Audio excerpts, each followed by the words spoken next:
Hey everybody, this is John. It is Gethsemane 7 at 7, and I just have a message for you tonight. But before we get going, hopefully you enjoyed today's message. And I just want you to know that fear, while it seems like it may be attacking you or coming against you, or it might be a strong opponent, hope is greater than fear.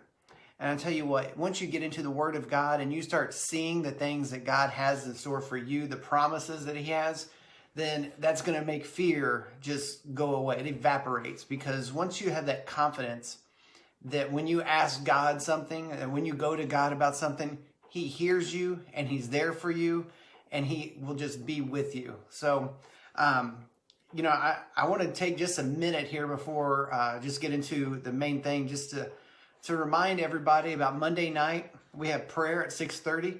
Pastor's going to do that for half an hour. To not interrupt the 7 at 7. So that's going to be on our Member Connect page.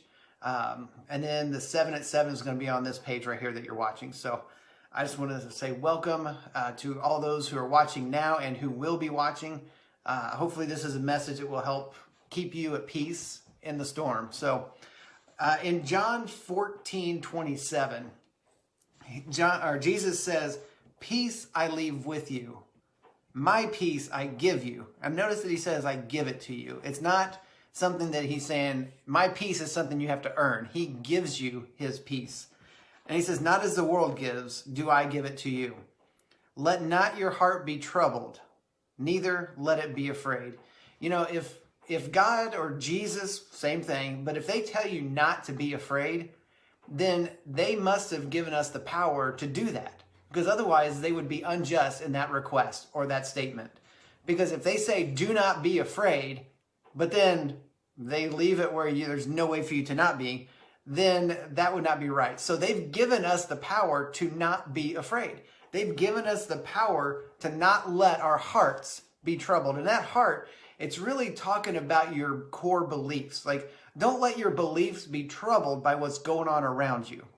In Isaiah 26:3, it says, "I will keep you in perfect," so God will keep you in perfect peace, whose mind or their imagination or their thoughts are stayed on God.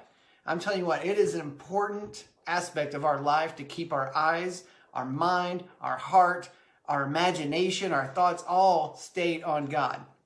Because as you do that, it eliminates all the other distractions. It eliminates the things that try to come in and hold you down and push you around and make you just get fearful and concerned. And other people always try to make up words so they don't have to say, "I'm afraid." They're like, "Well, I'm concerned about that." Or, "Well, I have some deep thoughts on that." And basically, they're terrified, but they don't want to admit it. So what I want to say is, we don't even have to be concerned. We don't have to have deep thoughts. We don't have to just be worried or stressed or anxious, because we can have peace in the midst of the storm. In fact, I just want to tell you about this account in Mark 4. Jesus and the disciples are going over to, they're on a lake and they're crossing this body of water. And while they're on the boat, this storm just comes up. And Jesus is asleep, because He already told them. He says, "Let us cross over to the other side." This is Mark 4:35 through 41. You can read the whole account there. I'm not going to go through all of it. But Jesus, in the midst of this storm, after He said, "Let's go to the other side," He falls asleep.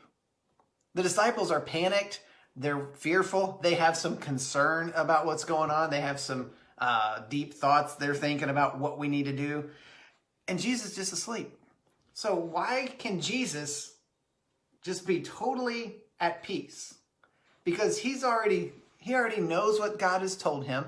He already knows his destiny. We already know our promises that God has given us. We know our destiny. We can be at perfect peace if we keep our mind stayed on God. Jesus' mind was stayed on God. I think no one would dispute that. No one would argue that or try to tell us differently. So Jesus had his mind stayed on Him, and he fell asleep in the storm. In fact, it got so bad that the disciples, they were thinking they're gonna drown, and they come up and they wake up Jesus and they say, "Teacher, do you not care that we are perishing?" And how many of you know there's people all around this world that are saying basically the same thing? God, don't you know we're perishing? God, don't you know we're dying? God, don't you know that all these bad things are happening? as if he doesn't care, as if he doesn't know. He knows all of that. He cares about, in fact, he cared so much that he sent his son to die for us so that we could have the power to overcome any of these obstacles, any of these challenges that try to hold us back. So Jesus, I love what Jesus said. He said, he just spoke to he rebuked the wind and he spoke to the sea and he said, peace, be still. And everything just calmed down. So how many of you know the disciples were probably like, what just happened? What?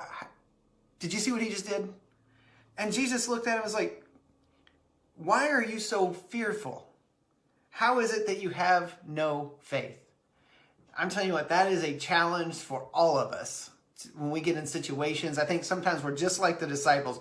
God, don't you know I've got bills to pay? God, don't you know I've got a pain in my neck? God, don't you know that my family's falling apart, my marriage is falling apart? Don't you care that my kids are doing this or my wife is in? God, don't you care about my job? And we say all these things, and God is just up there saying, why are you afraid? Keep your mind on me. I will provide. I am your provider. I'm your source. Just stick with me.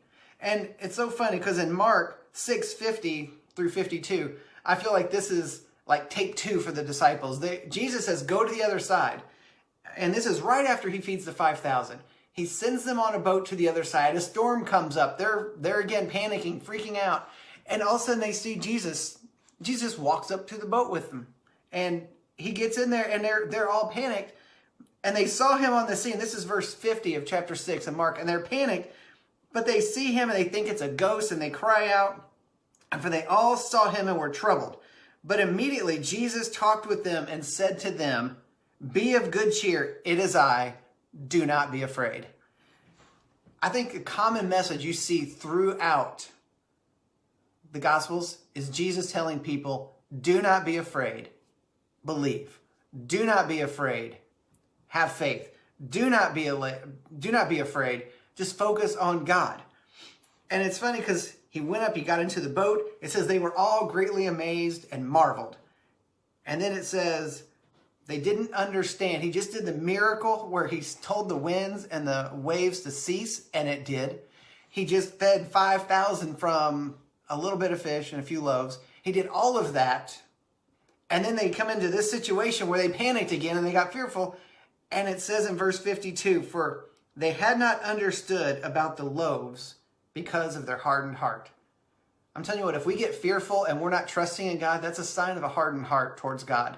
And we've gotten our heart more sensitive to fear and the things of this world, the cares of this world, than we do to the things that God has. So the good part about this is to know and recognize it and get in his word, get our mind stayed on God. He will keep us in perfect peace. And we can become hardened to the things of this world. We can become hardened to fear, to anxiety, to worry. I'm telling you what, anxiety, I think Pastor had the word this morning about people who are dealing with anxiety. I'm telling you what, anxiety is something that people, it's almost like a badge of honor right now. People are like, oh my gosh, my anxiety is so crazy. It's like, that makes them special. And I understand it's something that they deal with, but they have really, if they look to Jesus, they keep their mind on, he will keep them in perfect peace. And they can overcome that anxiety every time. Because there's no name that's not higher than the name of Jesus. Every knee will bow. Every tongue will confess that Jesus is Lord. And I'm telling you what, in the midst of the storm, right in the very midst of it, you can speak to that anxiety. You can speak to the fear and say, I will not fear. I believe in Jesus and I will take his peace that he gave me and I will live that out and I will walk in his perfect peace. So hopefully you got something out of this tonight. Thank you everybody for joining. If you feel encouraged or just, you have some this helps get a little hope alive in you, share it. Tell some friends and family about it, and let's just see what God can do in someone's life that they need to know this, because let me tell you, there's a lot of people out there that are just freaking out, and we need to really just help them understand that God can give them peace in the midst of the storm if they just keep their mind focused on him. God bless you. Love you guys, and it looks like my time is up. Bye-bye.